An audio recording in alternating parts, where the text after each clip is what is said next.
ಜೈ ಶ್ರೀರಾಮ್, ಒಂದೇ ಮಾತರಂ, ಜೈ ಕರ್ನಾಟಕ ಮಾತೆ. ಸ್ವಾಗತ ಸುಸ್ವಾಗತ. 13ನೇ ದಿನ ಇವತ್ತು ನಾಗರ ಪಂಚಮಿ ಹಬ್ಬದ ಶುಭಾಶಯಗಳು ಎಲ್ಲರಿಗೂ. ಇವತ್ತಿಂದ ಏನೇನು ಫುಡ್ ತಿಂದೆ, ಇವತ್ತು ಟೋಟಲಿ ವೆಜ್ ಇದ್ದಿದ್ದು, ದೇವಸ್ಥಾನಕ್ಕೆ ಹೋಗಿದ್ವಿ, ಆ ವ್ಲಾಗು ಸಮೇತ ಅಪ್ಲೋಡ್ ಆಗ್ತಿದೆ, ಅದನ್ನು ನೋಡ್ಕೊಳ್ಳಿ.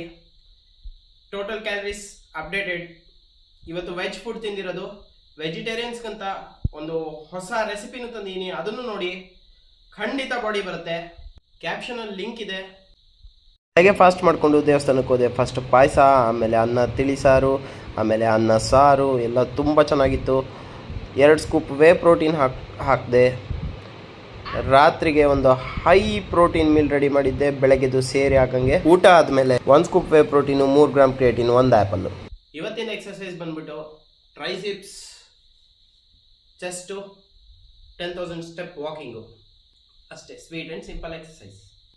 ಮತ್ತು ಯಾರ್ಯಾರು ಎಕ್ಸಸೈಸಿಂಗಲ್ಲಿ ಇರ್ತೀರಾ, ಮಿಸ್ಇನ್ಫಾರ್ಮೇಷನ್ ಕೊಡ್ತಾರೆ, 0 ಕಾರ್ಬ್ಸ್ ತಿನ್ನಿ, ಹೈ ಪ್ರೋಟೀನ್ ತಿನ್ನಿ. ಖಂಡಿತ ಆ ಕೆಲಸ ಮಾಡಬೇಡಿ. ಕಾರ್ಬ್ಸನ್ನು ಬಾಡಿಗೆ ಬೇಕೇ ಬೇಕು.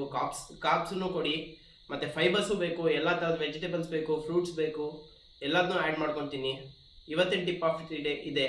ಮತ್ತು ತುಂಬ ಗುಡ್ ನ್ಯೂಸು, ನನ್ನ ಫ್ಯಾಮಿಲಿ ದೊಡ್ಡದಾಗಿದೆ, 79 ಸಬ್ಸ್ಕ್ರೈಬರ್ಸ್. ಎಲ್ಲರಿಗೂ ಧನ್ಯವಾದಗಳು. ಇವತ್ತು ದೇವ್ರ ಹತ್ರ ಅದನ್ನೇ ಬೇಡ್ಕೊಂಬಂದಿದ್ದೀನಿ ದೇವಸ್ಥಾನದಲ್ಲಿ. Thank you for watching. ಇಷ್ಟ ಆದರೆ ಲೈಕ್ ಮಾಡಿ, ಶೇರ್ ಮಾಡಿ, ಸಬ್ಸ್ಕ್ರೈಬ್ ಮಾಡಿ. ನಾಳೆ ಸಿಗೋಣ.